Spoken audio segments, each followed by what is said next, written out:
Se calcula que en estos momentos en torno al 10% de los trabajadores canarios están contagiados. Eso en una empresa grande pues puede tener un impacto menor que si hablamos de una pequeña donde las sustituciones son más difíciles de hacer. Vamos a saludar ya a José Juan Socas, presidente de la Confederación Canaria de Pequeña y Mediana Empresa. Buenos días. Ahí tenemos algunas dificultades para escucharle, señor Socas. A ver, buenos días. ¿Qué tal? Buenos días. Muy bien, ahora sí. Le preguntaba, ¿cómo están haciendo ustedes frente a esta situación?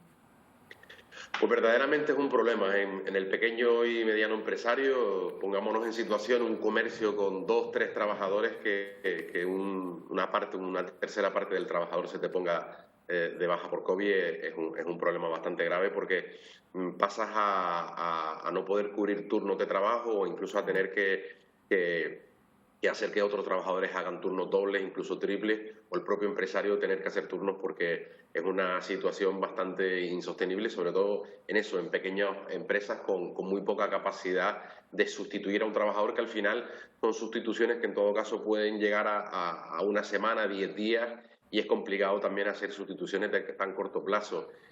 Toda la burocracia que conlleva la solicitud de altas, la solicitud de bajas, acaban ustedes de estar poniendo ejemplos del colapso telefónico para estos trámites, origina verdaderos problemas en los pequeños comercios, ¿no? ¿Están notando ya este nuevo sistema que se ha puesto en marcha hace apenas 2 días? ¿El nuevo sistema de bajas? Ya se está notando, no con la rapidez con la que queremos y con la que deseamos, pero evidentemente ya se nota algo, ¿no? Medidas que tienen que ponerse de manera urgente, porque todo esto, y como bien ustedes están indicando en las noticias, va a ir creciendo y por lo tanto vamos a una nueva situación en donde prácticamente todos pasaremos ineludiblemente por esta situación, y por lo tanto tener las herramientas suficientes para que sea lo más ágil posible para el empresario, ¿no? ¿Se está produciendo ya algún cierre? ¿Están algunas de las empresas, por ejemplo, hablaba usted del comercio, que a lo mejor tiene 2, 3 empleados, están teniendo que cerrar algunos de esos comercios debido a que no pueden hacerle frente, no pueden llevar a cabo esas sustituciones? Sí, efectivamente, ya se están produciendo pequeños cierres, porque bueno, durante una semana, 10 días, tener a la mitad de tu plantilla, en el caso de tener 2 trabajadores, la mitad con que uno esté de baja, se hace bastante complicado poder dar un servicio de calidad y poder permanecer abierto. Ya se están produciendo efectivamente algunos cierres. Venimos de unos datos del desempleo que han sido favorables para Canarias en los últimos meses. Se cerró el año con 8 meses de bajada y en concreto en diciembre hubo 3.612 personas que salieron de las listas de paro, y además todos los sectores se vieron más o menos de forma homogénea beneficiados. ¿Se está notando, lo están notando ustedes en la pequeña y mediana empresa?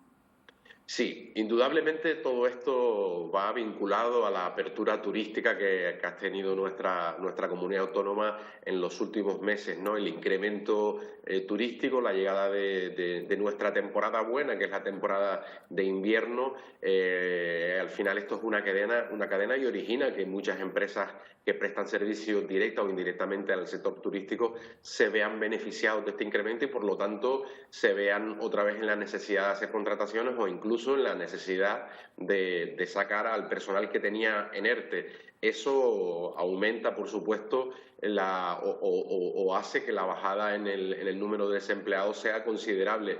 También es verdad que son datos que vienen precedidos de datos malísimos en cuanto a la situación de desempleo, y por lo tanto todo lo que sea una nueva situación va a originar que el empleo en Canarias aumente. Yo espero que la temporada de invierno a nivel turístico se mantenga, que eso afecte directamente al sector comercial y al sector servicio y podamos ir increciendo poco a poco la subida en el número de empleados, que es lo que va a estabilizarnos otra vez la economía, ¿verdad?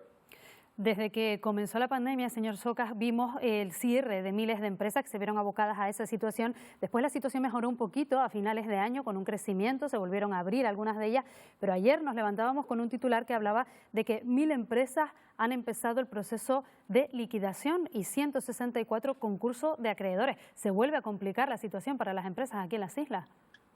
Se vuelve a complicar la situación y era una situación que quizás teníamos prevista. Y cuando digo prevista es que durante el casi año y medio que hemos tenido en situación de ERTE, éramos conscientes que una vez finalizaran muchas de las situaciones de ERTE de empresas, al final se iba a ver una realidad y era algunas que no iban a poder aguantar después de este año, cuando ya terminara la situación de ERTE, volver a continuar con su actividad, y así ha ocurrido. Yo creo que era algo que estaba previsto. Yo creo que desde el principio de la pandemia teníamos muy claro que había un número de empresas que no lo iban a conseguir. Aún así, creo que el empresario canario ha aguantado todo lo que ha podido, y estos datos que has dado evidentemente dan muy a las claras el terrible daño que ha hecho la pandemia en el último año y medio. Aún así, yo creo y confío en que muchas de estas empresas, aunque vayan a un cierre, van a volver a intentar otros proyectos distintos con otras sociedades, empezar de cero, y esa es la esperanza que nos queda, pero evidentemente esto vino a reflejar situación que más o menos sabíamos que podía ocurrir. Me imagino que las Navidades y ahora las rebajas pueden suponer, por ejemplo, para el comercio un balón de oxígeno. No sé hasta qué punto. ¿Qué balance hacen ustedes? Nosotros hacemos un balance positivo. Es verdad que hacer un balance positivo comparado con las Navidades anteriores es muy fácil, ¿no? Porque en las Navidades anteriores y en la época de rebaja del año anterior la situación era gravísima. Nosotros estamos hablando de en torno a un 20% de crecimiento en ventas con respecto al año anterior. Eso, que puede parecer mucho, si lo comparamos con el año anterior al COVID, seguimos como aproximadamente en un 10% por debajo, ¿no? Datos que dan a entender que hemos recuperado parte del camino, pero que todavía seguimos con aproximadamente lo que te decía, un 10% en datos por debajo del año anterior al COVID. Vuelvo a repetir, hablar de comparativa con el año anterior es muy fácil porque fue un año muy malo, pero da a entender que nos estamos recuperando. No todo lo que deseábamos, pero evidentemente estar por encima de los números con respecto al año anterior es siempre muy positivo y esperanzador, sobre todo. Pues esperemos que esa tendencia de recuperación se mantenga en el tiempo. Muchas gracias, José Juan Socas, presidente de SECAPIME. Buenos días. Muchas gracias, buenos días.